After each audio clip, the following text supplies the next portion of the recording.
لله نحمده ونستعينه ونؤمن به ونتوكل عليه ونعوذ بالله من شرور أنفسنا ومن سيئات أعمالنا من يهده الله فلا مضل له ومن يضلله فلا هادي له اللهم لك الحمد كما ينبغي لجلال وجهك وعظيم سلطانك اللهم لا نحصي ثناء عليك أنت كما أثنيت على نفسك ولك الحمد حتى ترضى وصلى الله وسلم على سيدنا محمد وعلى آله وأصحابه ومن اهتدى بهديه وجاهد في سبيله إلى يوم الدين أيها الناس أوصيكم عباد الله بتقوى الله أعوذ بالله من الشيطان الرجيم بسم الله الرحمن الرحيم يريدون ليطفئوا نور الله بأفواههم ويأبى الله إلا أن يتم نوره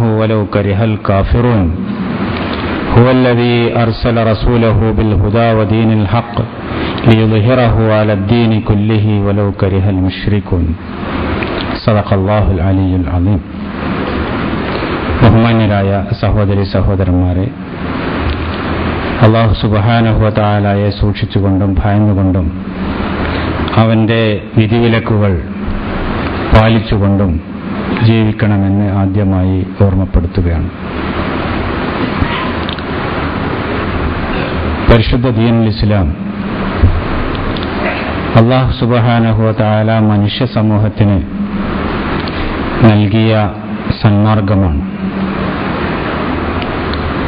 ഈ സന്മാർഗം എല്ലാ മനുഷ്യർക്കും ഒരുപോലെ അവകാശപ്പെട്ടതാണ്. അത് ഏതെങ്കിലും ഒരു വിഭാഗത്തിൻ്റെയോ പ്രദേശത്തിൻ്റെയോ കാലഘട്ടത്തിൻ്റെയോ കുത്തകയല്ല. മനുഷ്യൻ അവൻ്റെ സൃഷ്ടികർത്താവിൻ്റെ നിർദ്ദേശങ്ങൾ, കൽപ്പനകൾ അനുസരിച്ചുകൊണ്ടാണ് ജീവിക്കേണ്ടത്. അതാണ് അവൻ്റെ ഐഹിക ജീവിതത്തിൻ്റെ വിജയത്തിനും പാരത്രിക ജീവിതത്തിൻ്റെ വിജയത്തിനും സഹായകമാകുന്ന ഏക മാർഗം. അത് മനുഷ്യാരംഭം മുതൽ തന്നെ അള്ളാഹു അതിന് തുടക്കം കുറിക്കുകയും ഇന്നോളം അത് നിലനിൽക്കുകയും ചെയ്യുന്നുണ്ട്. പ്രവാചകന്മാരിലൂടെ, വേദഗ്രന്ഥങ്ങളിലൂടെ ഈ സന്മാർഗമാണ് അല്ലാഹു സുബ്ഹാനഹു വ തആല മനുഷ്യ സമൂഹത്തിന് കാലാകാലങ്ങളിൽ നൽകി പോന്നിട്ടുള്ളത്. അത് വിശദീകരിക്കാനും മനുഷ്യർക്ക് എത്തിച്ചു കൊടുക്കാനും അത് പ്രയോഗവൽക്കരിക്കാനും വേണ്ടി വന്നവരാണ് വിവിധ കാലഘട്ടങ്ങളിൽ വന്ന അമ്പിയാക്കൾ, പ്രവാചകന്മാർ. അവരിലൂടെ അല്ലാഹു സുബ്ഹാനഹു വ തആല അവന്റെ സന്ദേശം ഗ്രന്ഥരൂപത്തിൽ അവതരിപ്പിച്ചു. അതാണ് ദിവ്യഗ്രന്ഥങ്ങൾ എന്ന രൂപത്തിൽ നാം മനസ്സിലാക്കുകയും വായിക്കുകയും പഠിക്കുകയും ചെയ്യുന്ന ഗ്രന്ഥങ്ങൾ. ഏറ്റവും അവസാനമായി മുഹമ്മദ് മുസ്തഫ സല്ലല്ലാഹു അലൈഹി വസല്ലം മനുഷ്യരാശി അതിൻ്റെ ഒരു പൂർണ്ണ വളർച്ച എത്തിയ ഘട്ടത്തിൽ ആഗതനാവുകയും ആ പ്രവാചകനിലൂടെ ഇനി ലോകാവസാനം വരെ മനുഷ്യർക്ക് ആവശ്യമായ നിർദ്ദേശം, കൽപ്പനകൾ അല്ലാഹു സുബ്ഹാനഹു വ തആല പ്രദാനം ചെയ്യുകയുമുണ്ടായി. അത് മുഹമ്മദ് നബി സല്ലല്ലാഹു അലൈഹി വസല്ലമയുടെ നിര്യാണത്തിന് ശേഷം അദ്ദേഹത്തിന്റെ അനുയായികൾ ഏറ്റെടുത്ത് മനുഷ്യരാശിക്ക് എത്തിച്ചു കൊടുക്കുക എന്ന ബാധ്യത അവരെ ചുമതലപ്പെടുത്തുകയും ചെയ്തു. ഈ ബാധ്യത ഖിയാമത്ത് വരെ നിർവഹിക്കപ്പെടേണ്ടതുണ്ട്. അത് ഈ മുസ്ലിം ഉമ്മത്തിന്റെ ചുമതലയാണ്. അള്ളാഹുവിന്റെ ഈ ദീനിനെ അത് ലഭിക്കാത്തവർക്ക്, ഈ വെളിച്ചം കിട്ടാത്തവർക്ക് പകർന്നു കൊടുക്കുക എന്നത് ഇതിന്റെ അനുയായികളുടെ നിർബന്ധ ബാധ്യതയിൽപ്പെട്ടതാണ്. നമ്മുടെ ഓരോരുത്തരുടെയും നിർബന്ധ ചുമതലയിൽപ്പെട്ടതാണ്. ഓരോരുത്തരും അവനവന് സാധിക്കുന്ന രീതിയിൽ, അവനവന് കഴിയുന്ന കഴിവിന്റെ പരമാവധി പ്രയോജനപ്പെടുത്തി ഇത് മറ്റുള്ളവർക്ക് എത്തിച്ചു കൊടുക്കാൻ വേണ്ടി ശ്രമിക്കണം. ആ ശ്രമം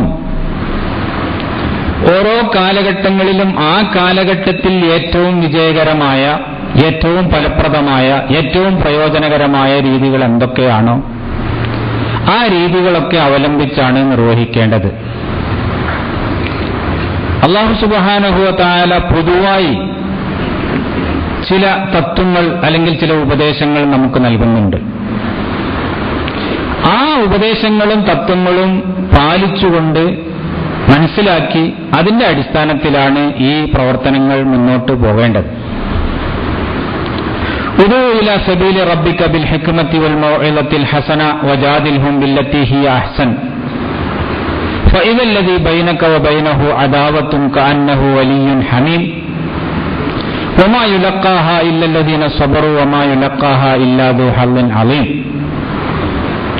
പരിശുദ്ധ ഖുർആനിൽ നമുക്ക് നൽകിയ വെളിച്ചം, ഉപദേശം, മാർഗദർശനം, എങ്ങനെയാണ് ഈ പ്രബോധന പ്രവർത്തനങ്ങൾ അല്ലെങ്കിൽ അള്ളാഹുവിന്റെ ദീനിലേക്കുള്ള ക്ഷണം നിർവഹിക്കേണ്ടത് എന്നതിനെ സംബന്ധിച്ചുള്ള അള്ളാഹുവിന്റെ നിർദ്ദേശമാണ് ഈ ആയത്തുകളിൽ നമുക്ക് കാണാൻ സാധിക്കുക.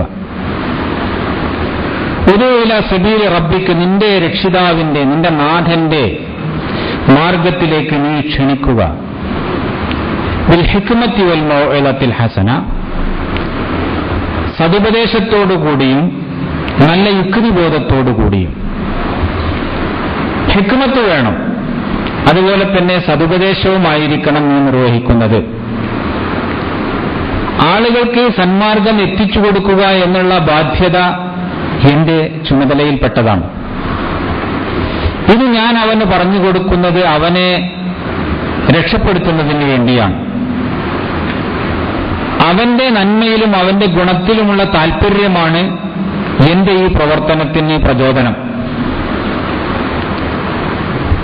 ആ രൂപത്തിലുള്ള ഒരു വിവേകത്തോടെയുള്ള, തന്റെ ഇടത്തോടുകൂടിയ, ഗുണകാംക്ഷയോടുകൂടിയ രീതിയിലാണ് നിന്റെ നാഥന്റെ മാർഗത്തിലേക്ക് നീ ജനങ്ങളെ ക്ഷണിക്കേണ്ടത്.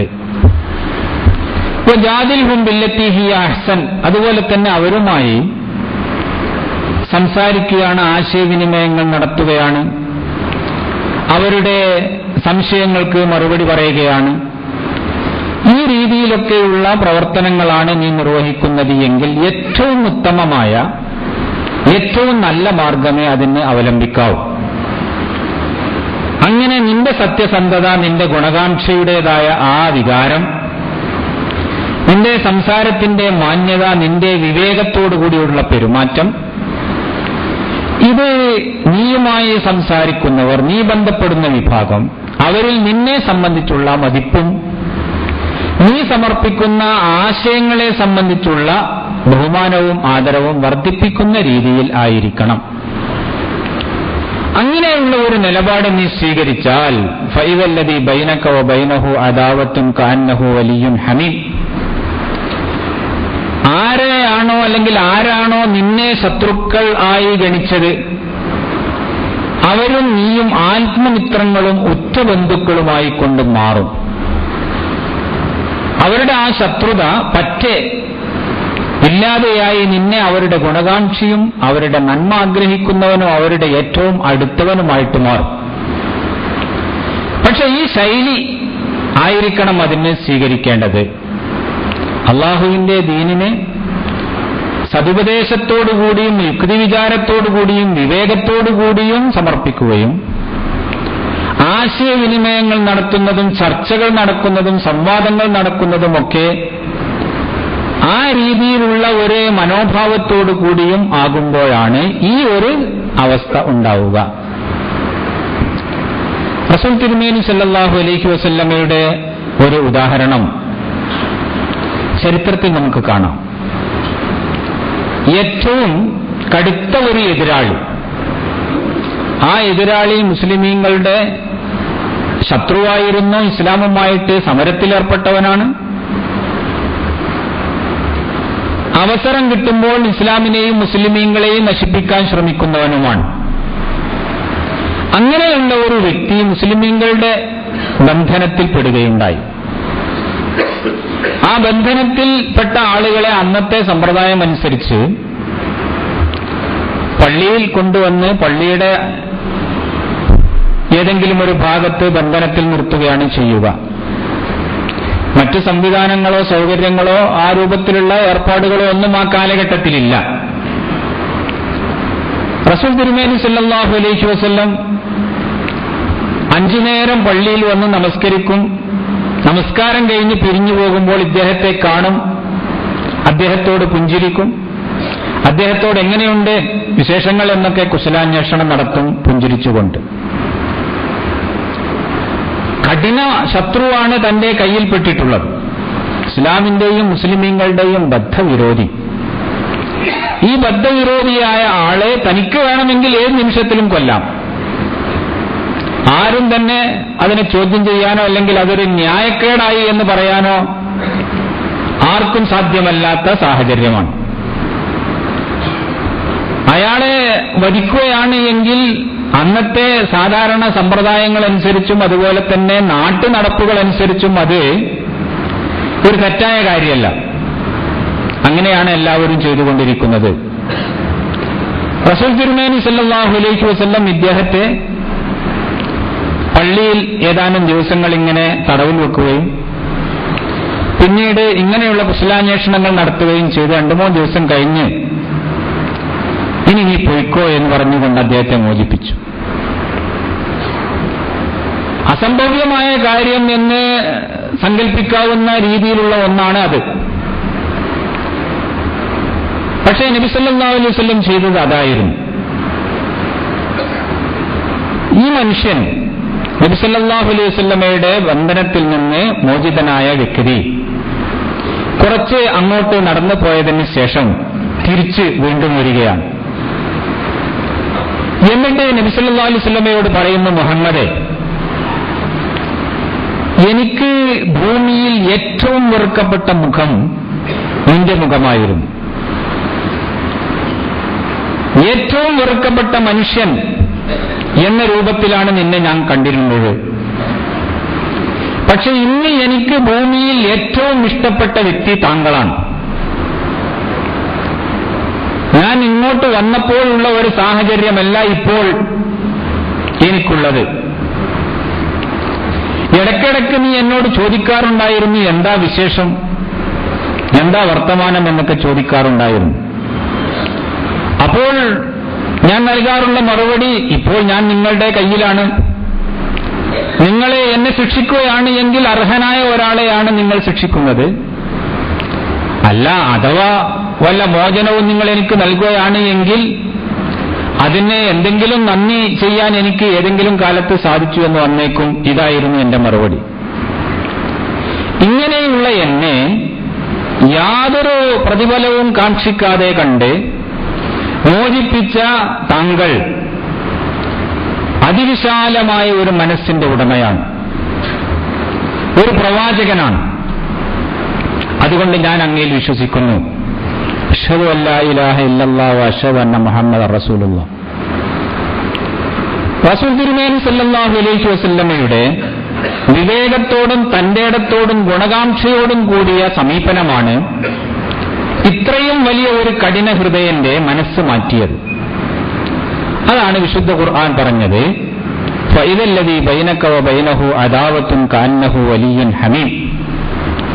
ആരുമായി ഏറ്റവും കടുത്ത ശത്രുതയിലാണോ താങ്കൾ കഴിഞ്ഞുകൂടുന്നത്, അവൻ താങ്കളുടെ ഏറ്റവും അടുത്ത മിത്രമായി മാറുമെന്ന്.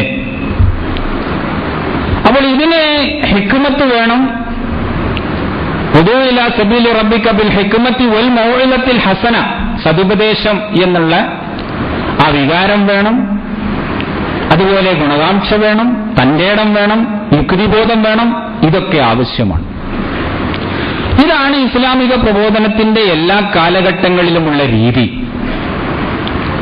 ഈ രീതി ഓരോ കാലാവസ്ഥയിലും ഓരോ കാലഘട്ടങ്ങളിലും എന്തെല്ലാം മാർഗങ്ങൾ അതിന് സ്വീകരിക്കാമോ, എന്തെല്ലാം പ്രയോജനപ്രദമായ രീതികൾ സ്വീകരിക്കാമോ, ആ രീതികളൊക്കെ അവലംബിച്ചുകൊണ്ട് നിർവഹിക്കാൻ മുസ്ലിം സമൂഹം ബാധ്യസ്ഥരാണ്. അത് അവരുടെ ചുമതലയിൽപ്പെട്ടതാണ്. ഇങ്ങനെ അള്ളാഹുവിന്റെ ദീനിലേക്ക് ക്ഷണം നടക്കുകയും അള്ളാഹുവിന്റെ ദീനിനെ പരിചയപ്പെടുത്താനും പ്രബോധനം ചെയ്യാനും മുസ്ലിമീങ്ങളുടെ ഭാഗത്തു നിന്ന് ശ്രമങ്ങൾ ഉണ്ടാവുകയും ചെയ്യുമ്പോൾ സ്വാഭാവികമായും ആളുകളെ അത് ആകർഷിക്കാതിരിക്കുകയില്ല. ആളുകളെ അത് ആകർഷിക്കും. കാരണം ഇസ്ലാമിന് അതിൻ്റെതായ ആ രീതിയിലുള്ള ഒരു ആദരവും ബഹുമാനവും ഉണ്ട് എല്ലാ ശുദ്ധ പ്രകൃതിയിലും.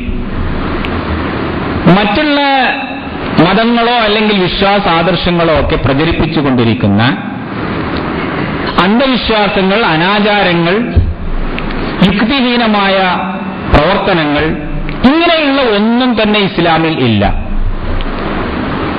ഇസ്ലാമിൽ മനുഷ്യബുദ്ധിയോടാണ് അത് സംവദിക്കുന്നത്. മനുഷ്യബുദ്ധിക്ക് നിരാകരിക്കുവാൻ പറ്റുന്ന അല്ലെങ്കിൽ നിരാകരിക്കുന്ന ഒന്നും തന്നെ ഇസ്ലാമിൽ കണ്ടെത്തുക സാധ്യമല്ല. അതിലെ നിയമങ്ങൾ, അതിലെ നിർദ്ദേശങ്ങൾ, അതിലെ ജീവിത രീതി, അതിൽ മനുഷ്യ സമൂഹത്തിന്റെ മുന്നിൽ വെക്കുന്നതായ കാര്യങ്ങൾ, ഇതൊക്കെ ബുദ്ധിയും തന്റേടവും യുക്തിബോധവുമുള്ള ഒരാളെ സംബന്ധിച്ചിടത്തോളം അത് തള്ളിക്കളയുക എളുപ്പമല്ല. അപ്പോൾ അതുകൊണ്ട് തന്നെ ഈ സന്ദേശം ജനങ്ങളിലേക്ക് എത്താനുള്ള തടസ്സങ്ങൾ ഇല്ലാതെയാക്കുക, അത് ജനങ്ങളിലേക്ക് നിർബാധം ചെന്നെത്താനുള്ള മാർഗങ്ങൾ ഉണ്ടാക്കിയെടുക്കുകയും ജനങ്ങൾക്ക് എത്തിച്ചു കൊടുക്കുകയും ചെയ്യുക എന്നുള്ളതാണ് മുസ്ലിമീങ്ങളുടെ ബാധ്യതയും ചുമതലയും. നാം ഇന്ന് ജീവിക്കുന്നത് വിവരസാങ്കേതിക വിദ്യയുടെ, ഇൻഫർമേഷൻ ടെക്നോളജിയുടെ ഏറ്റവും ഉന്നതമായ അഭിവൃദ്ധിയിൽ നിൽക്കുന്ന ഒരു കാലഘട്ടത്തിലാണ്. ഇന്ന് വിജ്ഞാനത്തിന് മതിലുകൾ സൃഷ്ടിക്കുക സാധ്യമല്ല. ആരുടെ മുന്നിലും മതിലുകൾ ഉണ്ടാക്കിക്കൊണ്ട് വേറെ ഒരു പ്രത്യേക ബോക്സിൽ അടച്ച് വെക്കുക എന്നുള്ളത് സാധ്യമല്ല. എങ്ങോട്ടും കടന്നു ചെല്ലാനും ആരുടെ മുന്നിലും കാര്യങ്ങൾ അവതരിപ്പിക്കാനും ആ വിജ്ഞാനത്തെ സ്വായത്തമാക്കാനുമുള്ള മാർഗങ്ങൾ ഇന്ന് സുലഭമാണ്, തുറന്ന് കിടക്കുകയാണ്. വിജ്ഞാനത്തിൻ്റെതായ ഒരു മഹാലോകം തന്നെ തുറക്കപ്പെട്ടിരിക്കുന്നു. പണ്ടുകാലങ്ങളിൽ നമുക്ക് ഒരു വൈജ്ഞാനിക ഗ്രന്ഥം കിട്ടണമെന്നുണ്ട് എങ്കിൽ നമ്മുടെ മഹാന്മാരായ ഇമാമുകളൊക്കെ സഞ്ചരിച്ചിരുന്ന സഞ്ചാരങ്ങൾ, യാത്ര ചെയ്തിരുന്ന വിദൂര യാത്രകൾ എത്രത്തോളം ക്ലേശകരമായിരുന്നു എന്ന് അവരുടെ ചരിത്രങ്ങൾ പരിശോധിച്ചാൽ കാണാം.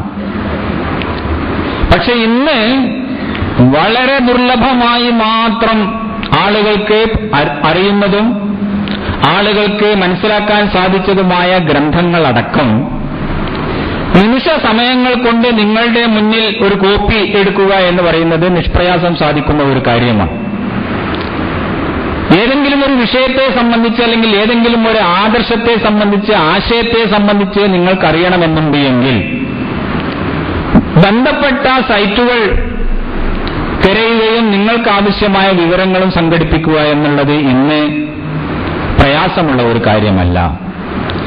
ഈ രീതിയിൽ ഇൻഫർമേഷൻ ടെക്നോളജി അതിശക്തമായി വ്യാപകമായ രീതിയിൽ അത് മുന്നേറിക്കൊണ്ടിരിക്കുകയാണ്. പക്ഷെ മുസ്ലിം സമൂഹമാണ് ഒരു പക്ഷേ ഇതില് വളരെ പിന്നോക്കം നിൽക്കുന്ന ഒരു സാഹചര്യത്തിൽ ഉള്ളത് എന്നാണ് സ്ഥിതിവിവര കണക്കുകൾ പറയുന്നത്. ഇങ്ങനെയുള്ള സാധ്യതകളുടെ 62% ഉപയോഗപ്പെടുത്തിക്കൊണ്ടിരിക്കുന്നത് ക്രൈസ്തവ മതവിഭാഗമാണ് എന്നാണ് സ്ഥിതിവിവര കണക്കുകൾ പറയുന്നത്. അവർ 62%, അതുപോലെ ജൂത സ്വാധീനത്തിലുള്ള മറ്റു ഏജൻസികൾ ഏകദേശം അതിന് കിടപിടിക്കുന്ന രീതിയിലും ഉണ്ടാകുമ്പോൾ ബാക്കി മുസ്ലിമീങ്ങളെ പോലെയുള്ള വിഭാഗങ്ങൾ ഈ മേഖലയെ എത്ര കുറഞ്ഞ തോതിൽ മാത്രമാണ് ഉപയോഗപ്പെടുത്തുന്നത് എന്ന് നമുക്ക് സങ്കല്പിച്ചാൽ മനസ്സിലാക്കാവുന്നതേ ഉള്ളൂ. അപ്പോൾ വലിയ ഒരു സാധ്യത ഈ വിവരസാങ്കേതിക വിദ്യയുടെ വളർച്ചയിലൂടെ ഇന്ന് നമ്മുടെ മുന്നിൽ എത്തിപ്പെട്ടിട്ടുണ്ട്. അത് ഉപയോഗപ്പെടുത്തി ഇസ്ലാമിനെ സംബന്ധിച്ചിടത്തോളം മനുഷ്യ സമൂഹത്തിന്റെ മുന്നിൽ വളരെ ബുദ്ധിപൂർവകമായും തന്റേടത്തോടു കൂടിയും കാര്യങ്ങൾ അവതരിപ്പിക്കുകയും വിഷയങ്ങൾ പറഞ്ഞുകൊടുക്കുകയും ദീനിനെ സംബന്ധിച്ചുള്ള സംശയങ്ങൾ ദൂരീകരിക്കുകയും അതിനെതിരായി ഉന്നയിക്കപ്പെടുന്ന ആരോപണങ്ങൾക്ക് മറുപടി പറയുകയും ചെയ്യുന്ന പ്രവർത്തനങ്ങൾ ശക്തിപ്പെടുത്തേണ്ടതുണ്ട്.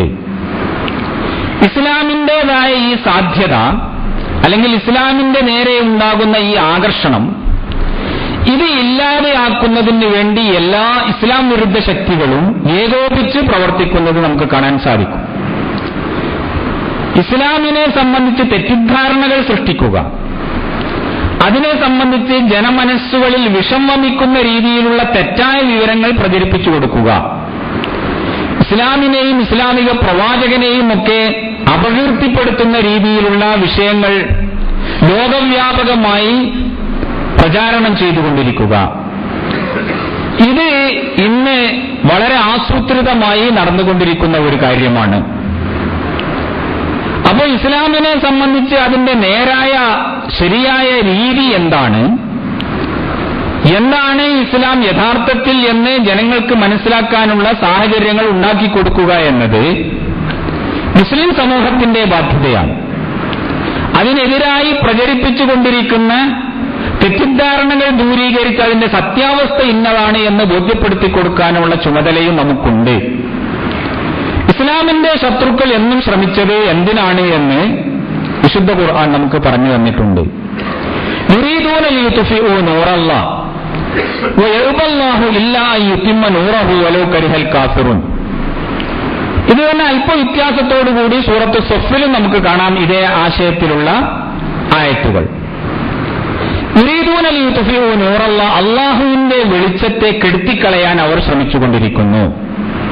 വയഅബല്ലാഹു ഇല്ലാ അൻ യുതിമ്മ നൂറ, പക്ഷേ അല്ലാഹു സുബ്ഹാനഹു വ തആല അവന്റെ പ്രകാശത്തെ പൂർത്തീകരിക്കുക തന്നെ ചെയ്യും.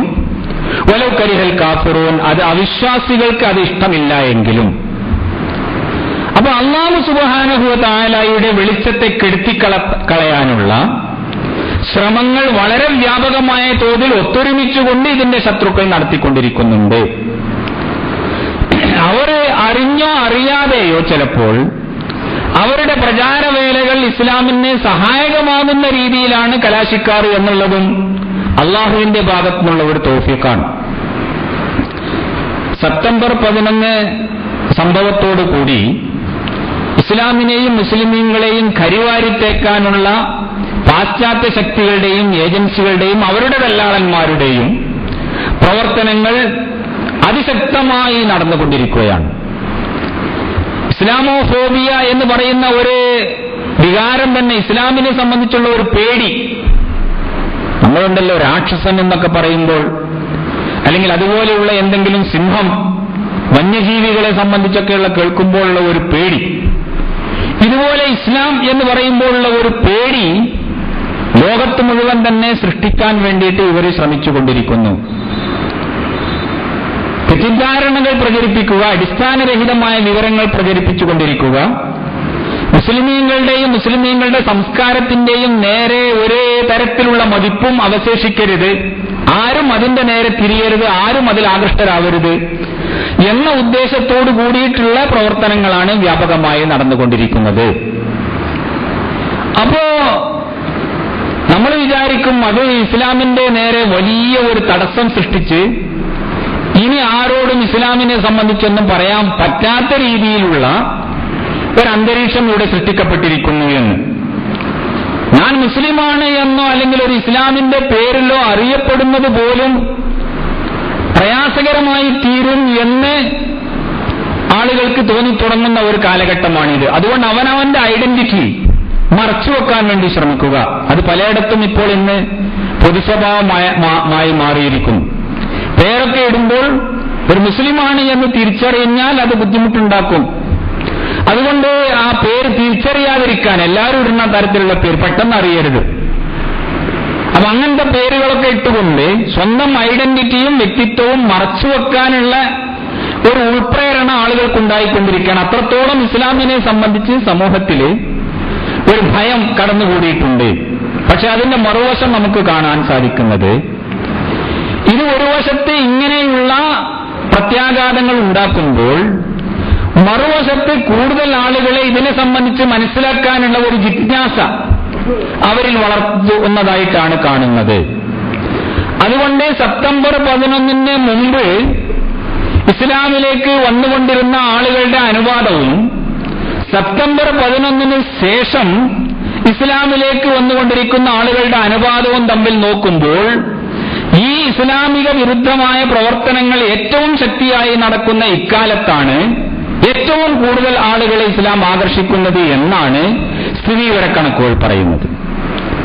അപ്പോൾ യഥാർത്ഥത്തിൽ ശത്രുക്കൾ അറിയാതെ കണ്ട് ഇസ്ലാമിനെ സേവനം ചെയ്യുകയാണ് അവർ ചെയ്യുന്നത്. അപ്പോൾ ഇത് യഥാർത്ഥത്തിൽ തന്നെ ഇസ്ലാമിന്റെ നന്മയെ സൂചിപ്പിക്കുന്നു. ആളുകൾക്ക് അത് മനസ്സിലാക്കാനുള്ള അവസരങ്ങൾ സൃഷ്ടിക്കപ്പെടുകയാണ് എങ്കിൽ, അതിനുള്ള സന്ദർഭങ്ങൾ ഉണ്ടാവുകയാണെങ്കിൽ കൂടുതൽ ആളുകൾക്ക് ഈ വെളിച്ചം കണ്ടെത്താൻ സാധിക്കും. ഇത് മുസ്ലിം സമൂഹത്തിന്റെ ബാധ്യതയാണ്. പ്രകോപനങ്ങൾ ഉണ്ടാകും, എതിർ പ്രവർത്തനങ്ങൾ ഉണ്ടാകും. പക്ഷെ ആ സന്ദർഭങ്ങളിലെല്ലാം തന്നെ വിവേകം കൈവിടാതെയുള്ള ബുദ്ധിപൂർവകമായ പ്രവർത്തനങ്ങളും ആസൂത്രണങ്ങളുമാണ് മുസ്ലിം സമൂഹം ചെയ്യേണ്ടത്. ആ വിവേകം കൈവെടിഞ്ഞുകൊണ്ടുള്ള വൈകാരികമായ എടുത്തുചാട്ടങ്ങൾ കൂടുതൽ അപകടങ്ങളിലേക്ക് അവരെ കൊണ്ട് ചാടിക്കും. അതാണ് ഇസ്ലാമിന്റെ ശത്രുക്കൾ താൽപര്യപ്പെടുന്നതും. ഇസ്ലാമിന്റെ ഈ വളർച്ചയെയും പ്രചാരത്തെയും തടയിടുന്നതിന് വേണ്ടി ഏറ്റവും അവസാനമായി നമ്മുടെ ഇന്ത്യയിൽ ഗുജറാത്തിൽ ഒരു നിയമം കൊണ്ടുവരികയുണ്ടായി. നിയമം കൊണ്ടുവന്നിരിക്കുന്നു എന്നുള്ളതാണ് ഇപ്പോൾ നമുക്ക് മനസ്സിലാക്കാൻ സാധിക്കുന്നത്. മതപരിവർത്തന നിരോധ നിയമം. മതപരിവർത്തനം പാടില്ല, പക്ഷെ അതിനവർ പേരിട്ടിരിക്കുന്നത് മതപരിവർത്തന നിരോധ നിയമം എന്നല്ല, മതസ്വാതന്ത്ര്യ നിയമം എന്നാണ്. കാരണം മതസ്വാതന്ത്ര്യം എന്ന് പറയുന്നത് നമ്മുടെ ഭരണഘടന ഇവിടുത്തെ പൗരന്മാർക്ക് അനുവദിക്കുന്ന മൗലികാവകാശങ്ങളിൽപ്പെട്ടതാണ്. ഒരാൾക്ക് ഒരു മതത്തെ സംബന്ധിച്ച് അയാൾക്ക് അസ്വീകാര്യമാണ് എങ്കിൽ അത് വർജിക്കാനും, വേറെ ഒരു മതത്തിൽ അയാൾക്ക് വിശ്വാസം വരുന്നു എങ്കിൽ അത് സ്വീകരിക്കാനുമുള്ള ജന്മനായുള്ള ആ അവകാശവും സ്വാതന്ത്ര്യവും ഇന്ത്യൻ ഭരണഘടന അതിന്റെ പൗരന്മാർക്ക് വകവെച്ചു കൊടുക്കുന്നുണ്ട്. അപ്പൊ ആ അടിസ്ഥാനത്തിൽ ഒരാൾക്ക് ഇഷ്ടമുള്ള മതം സ്വീകരിക്കുക എന്ന് പറയുന്നത് അയാളുടെ വിശ്വാസ സ്വാതന്ത്ര്യത്തിന്റെ ഒരു ഭാഗമാണ്. ഭരണഘടനയിൽ അടിവരയിട്ട് പറഞ്ഞ മൗലികാവകാശങ്ങളിൽപ്പെട്ടതാണ്. അപ്പൊ അതുകൊണ്ട് മതമാറ്റം പാടില്ല, മതപരിവർത്തനം പാടില്ല എന്ന ഒരു നിയമം ഉണ്ടാക്കാൻ പറ്റുകയില്ല. അപ്പൊ അതിന് വളഞ്ഞ വഴികൾ സ്വീകരിച്ചിരിക്കുകയാണ് ഗുജറാത്തിലെ ഹൈന്ദവ ഫാസിസ്റ്റ് ഗവൺമെന്റ്. അവരതിന് മതസ്വാതന്ത്ര്യ നിയമം എന്ന് പേരിട്ടുവെങ്കിലും അവർ ഉദ്ദേശിക്കുന്നത് ഹിന്ദുമതത്തെ സംബന്ധിച്ചിടത്തോളം അതിലേക്ക് അങ്ങോട്ട് ആളുകൾ മാറുക എന്നുള്ളത്, അതിന് വേറെ ചില വ്യാഖ്യാനങ്ങളുണ്ട്. അത് മതം മാറ്റമല്ല, അതൊരു മനുഷ്യൻ അവന്റെ തനിമയാർന്ന അവന്റെ അസിലുള്ള സംസ്കാരത്തിലേക്ക് തിരിച്ചുപോക്കാണ്. അതിന് മതം മാറ്റം എന്ന് വിശേഷിപ്പിക്കാൻ പറ്റുകയില്ല. അപ്പൊ അതുകൊണ്ട് അങ്ങനെ നിലനിർത്തിക്കൊണ്ടെങ്കിലും ആരെങ്കിലും തിരിച്ചു വരട്ടെ, അല്ലെങ്കിൽ ആരെങ്കിലും ഇതിന് കിട്ടുമോ എന്നുള്ള പ്രതീക്ഷയും അവർക്കുണ്ട്. പക്ഷെ മറ്റ് മതങ്ങളിലേക്ക് ആളുകൾ പോകുന്നത് തടയുക, ഹിന്ദുമതത്തിൽ നിന്ന്, ഹിന്ദുധർമ്മത്തിൽ നിന്ന് മറ്റു മതങ്ങളിലേക്ക്, ഇസ്ലാമിലേക്കും ക്രിസ്തു മതത്തിലേക്കുമൊക്കെ ആളുകൾ പോകുന്നത് തടയുക എന്നുള്ളതാണ് ഈ നിയമം കൊണ്ട് ഉദ്ദേശിക്കുന്നത്. അപ്പൊ അതിന് അസാധ്യമായ രീതിയിലുള്ള ഉപാധികൾ വെക്കുക, അങ്ങനെയുള്ള ഉപാധികൾ വെച്ചുകൊണ്ട് അത് പൂർത്തീകരിച്ചെങ്കിൽ മാത്രമേ മതപരിവർത്തനം പാടുള്ളൂ എന്ന നിയമമാണ് ഇപ്പോൾ കൊണ്ടുവന്നിരിക്കുന്നത്. അസാധ്യമായ ഉപാധി എന്ന് പറഞ്ഞാൽ ഏത് മതത്തിലായിരുന്നു താൻ ഇതുവരെ എന്നും എന്തുകൊണ്ടാണ് ഇപ്പോൾ ഈ മതം ഉപേക്ഷിക്കുന്നത് എന്നും വിശദീകരിക്കണം. വിശദമായ ഫോറം, ആ ഫോറത്തിൽ ഈ കാര്യങ്ങളൊക്കെ തന്നെ ഉണ്ടായിരിക്കണം. എന്ത് കാരണത്താലാണ് ഈ മതം മാറുന്നത്, അതുപോലെ തന്നെ ഏത് മതമാണ് ഞാൻ തിരഞ്ഞെടുത്തിരിക്കുന്നത്, എന്തുകൊണ്ടാണ് ആ മതം തിരഞ്ഞെടുത്തത്, അതുപോലെ തന്നെ ഈ മതം മാറ്റത്തിന് ഇതിന് കാർമ്മികത്വം വഹിക്കുന്ന ആളുകൾ ആരൊക്കെയാണ്, അതിന്റെ സാക്ഷികൾ ആരൊക്കെയാണ്, അവരുടെ അഡ്രസ്സുകൾ, അവരുടെ സ്ഥിതിവിവരക്കണക്കുകൾ, വിവരങ്ങൾ, ഇതൊക്കെ ആ ഫോറത്തിൽ വിശദമായി ചോദിച്ചിട്ടുണ്ട്. ഇങ്ങനെയൊക്കെയുള്ള ഒരു ഫോറം പൂർണ്ണമായ വിവരങ്ങളോടും പൂർണ്ണമായ വിശദാംശങ്ങളോടും കൂടി പൂർത്തീകരിക്കപ്പെടുന്ന ഈ ഫോറം ഒരു ഡിസ്ട്രിക്ട് മജിസ്ട്രേറ്റിന്റെ അനുവാദത്തിനു വേണ്ടി സമർപ്പിക്കണം. അങ്ങനെ ഡിസ്ട്രിക്ട് മജിസ്ട്രേറ്റാണ് ഇയാൾക്ക് മതം മാറണമോ വേണ്ടയോ എന്ന് നിശ്ചയിക്കുകയും തീരുമാനിക്കുകയും ചെയ്യേണ്ടത്. അങ്ങനെ ഒരു മാസത്തിന്റെ ഉള്ളിൽ ഈ ഡിസ്ട്രിക്ട് മജിസ്ട്രേറ്റ് ഇയാളുടെ ന്യായങ്ങളൊക്കെ കേട്ട് മനസ്സിലാക്കി ഇത് ന്യായമായ ഒരു ആവശ്യമാണ്, എന്ന് അയാൾക്ക് ബോധ്യപ്പെട്ട അനുവാദം കൊടുക്കും. പക്ഷേ സ്വാഭാവികമായും മജിസ്ട്രേറ്റുമാരും അവരെ പിന്തുണക്കുന്ന കക്ഷികളും അവരെ നിശ്ചയിക്കുന്ന ഗവൺമെന്റും ഒക്കെ എന്താണ്, ഏത് രൂപത്തിലാണ് ചിന്തിക്കുന്നത്, അങ്ങനെയുള്ള ഒരു വിധിയെ അവിടെ നിന്ന് കിട്ടുകയുള്ളൂ. അയാളുടെ സമ്മതം കിട്ടിയില്ല എങ്കിൽ, അനുവാദം കിട്ടിയില്ല എങ്കിൽ പിന്നെ മതം മാറാനുള്ള അനുവാദം ഇല്ല. ഇതിന് വിപരീതമായി ഇതൊന്നും അംഗീകരിക്കാതെ കണ്ടാണ് ഒരാൾ മതം മാറുന്നത് എങ്കിൽ 3 വർഷത്തെ ജയിൽ ശിക്ഷയാണ് അയാളെ കാത്തിരിക്കുന്നത്. ഇങ്ങനെയുള്ള ഒരു നിയമം നമ്മുടെ അയൽ സംസ്ഥാനമായ ഗുജറാത്ത് ഒരു മാതൃകാ ഹിന്ദു രാഷ്ട്രം എന്ന് വിശേഷിപ്പിക്കുന്ന BJP കക്ഷികൾ വിശേഷിപ്പിക്കുന്ന ഒരു രാജ്യമാണ്. അത് ഒരു മാതൃകാ രാജ്യമായി ഇന്ത്യയിലുടനീളം തന്നെ ഇത്തരത്തിലുള്ള നിയമങ്ങൾ കൊണ്ടുവരണം എന്ന് ഉദ്ദേശിച്ചുകൊണ്ട് നടപ്പാക്കിക്കൊണ്ടിരിക്കുന്ന കാര്യങ്ങളാണ്. അവരെ പിന്തുണക്കുന്ന അല്ലെങ്കിൽ അവർ സപ്പോർട്ട് ചെയ്യുന്ന കക്ഷികളാണ് ആസന്നമായ ഭാവിയിൽ ഇന്ത്യയുടെ ഭരണാധികാരം കയ്യേൽക്കാൻ പോകുന്നത് എന്നും ഈയിടെ നടന്ന ചില ഇലക്ഷനുകളിലൂടെ നമുക്ക് തോന്നിത്തുടങ്ങാനും തുടങ്ങിയിട്ടുണ്ട്. അപ്പൊ ഈ രൂപത്തിലുള്ള നിയമങ്ങൾ ഉണ്ടാക്കി വിശ്വാസ സ്വാതന്ത്ര്യം, മതസ്വാതന്ത്ര്യം ഇതിനെ തടയിടാനും ആരെങ്കിലും ഇസ്ലാമിലേക്കോ ഇസ്ലാമിക സംസ്കാരത്തിലേക്കോ ഒക്കെ പോകുന്നതിനെ മതില് കെട്ടി നിർത്താനുമുള്ള ശ്രമങ്ങളാണ് വ്യാപകമായ തോതിൽ നടക്കുന്നത് എന്ന് നമ്മൾ മനസ്സിലാക്കേണ്ടതുണ്ട്. അപ്പോൾ ഇത് ഏതെങ്കിലും ഒരു മുസ്ലിം രാജ്യത്ത് അല്ലെങ്കിൽ ഏതെങ്കിലും വേറെ ഒരു പ്രദേശത്ത് ഇങ്ങനെയൊക്കെയുള്ള ഒരു നിയമങ്ങളൊക്കെ നടപ്പാക്കുമ്പോൾ ലോകവ്യാപകമായ പ്രത്യാഘാതങ്ങൾ ഉണ്ടാകും. ലോകരാഷ്ട്രങ്ങൾ മുഴുവൻ വിശ്വാസ സ്വാതന്ത്ര്യത്തിന്റെ പേരിലും മറ്റുമൊക്കെ ഇളകി വശാകും.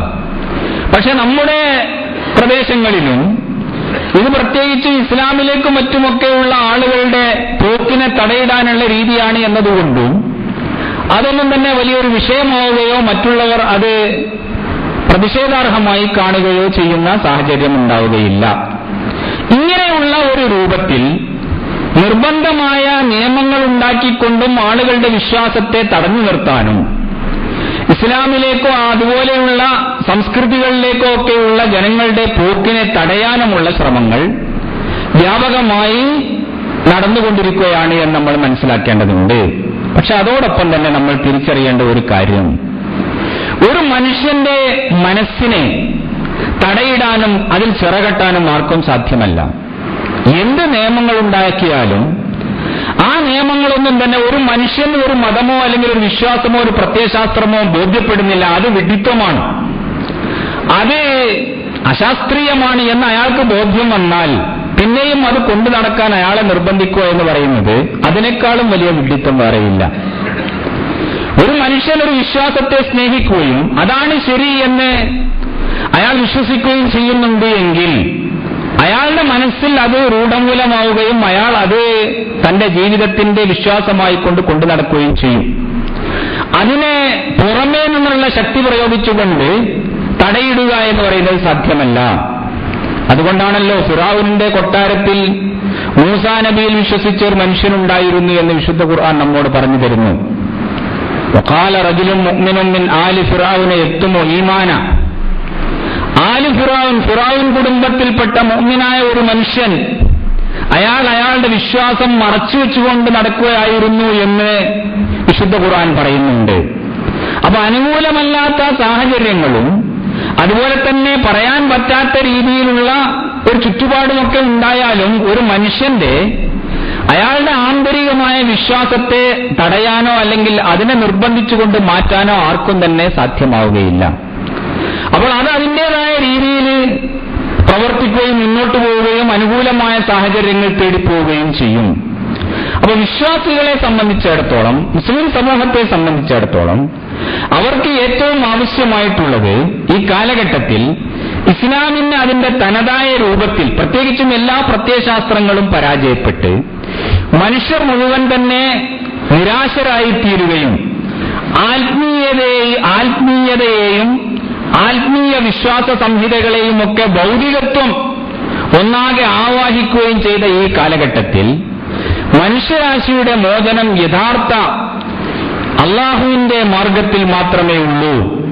സബീലു റബ്ബിക എന്ന് അല്ലാഹു സുബ്ഹാനഹു വ തആല വിശേഷിപ്പിച്ച അള്ളാഹുവിന്റെ ദീൻ മാത്രമാണ് മോക്ഷമാർഗം എന്ന ആ സത്യം, ആ യാഥാർത്ഥ്യം മനുഷ്യരാശിയുടെ മുന്നിൽ അവതരിപ്പിക്കുകയും ചെയ്യുക എന്നുള്ളതാണ് ഈ കാലഘട്ടത്തിന്റെ ഏറ്റവും വലിയ ആവശ്യം.